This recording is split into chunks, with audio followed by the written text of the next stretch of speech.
السلام علیکم ورحمۃ اللہ وبرکاتہ.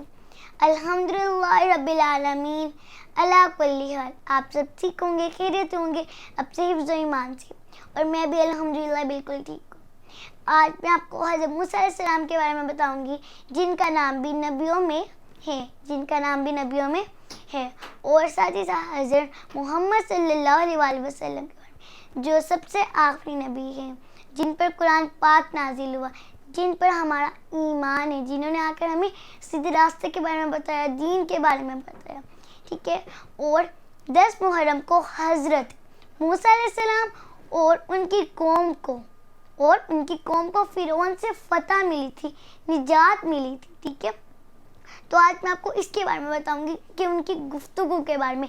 He will meet together and he will talk about it. Okay, let's start. حضرت عبداللہ بن عباس روایت فرماتے ہیں, رسول اللہ مدینے تشریف لائے تو ان کے ساتھ کچھ اور بھی صحابہ کرام تھے. تو انہوں نے دیکھا, ان کی نظر پڑی, انہوں نے دیکھا کہ یہودی بھی 10 محرم کا روزہ رکھتے ہیں. دیکھا انہوں نے کہ یہودی بھی 10 محرم کا روزہ رکھا کرتے ہیں. تو انہوں نے فرمایا کہ ما ھذا یہ کیا ہے, تو ان کو بتایا گیا کہ یہ بڑی عظمت والا دن ہے. کیونکہ اس دن حضرت موسیٰ کو اور ان کی قوم کو فرعون سے نجات ملی تھی, فتح ملی تھی, اس وجہ سے. ٹھیک ہے. تو اس وجہ سے 10 محرم کا روزہ ہم رکھتے ہیں. ٹھیک ہے. اور حضرت محمد صلی اللہ علیہ وسلم نے فرمایا فَأَنَّ حَقُّ بِمُوسَىٰ مِنْكُمْ. انہوں نے فرمایا کہ میرا حق موسیٰ پر تم لوگوں سے زیادہ ہے. موسیٰ پر زیادہ ہے. تو اس وجہ سے بس انہوں نے اس دن کا روزہ رکھنا شروع کر دیا.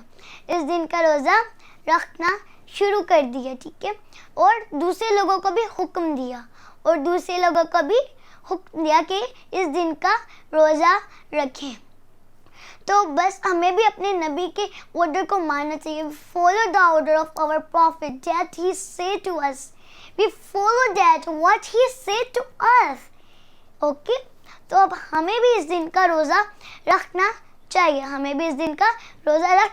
جیسے کہ حضرت موسیٰ علیہ السلام نے شکر کے طور پر روزہ رکھا تھا, 10 محرم کا روزہ رکھا تھا اللہ کے لیے. ٹھیک ہے. تو اس وجہ سے ہمارے نبی نے بھی ہمیں آرڈر دیا, وہ بھی رکھتے ہیں اس دن کا روزہ, اور ہمیں بھی آرڈر انہوں نے دیا, یہ حکم دیا ہمیں کہ اس دن کا روزہ رکھیں. So we follow the order that our prophet said to us.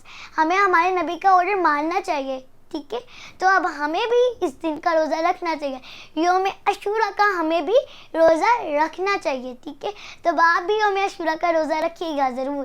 تو آپ کو ہماری آج کی ویڈیو اچھی لگی, اس کو لائک کریں, سبسکرائب کریں, شیئر کرنا نہ بھولیں. اللہ حافظ.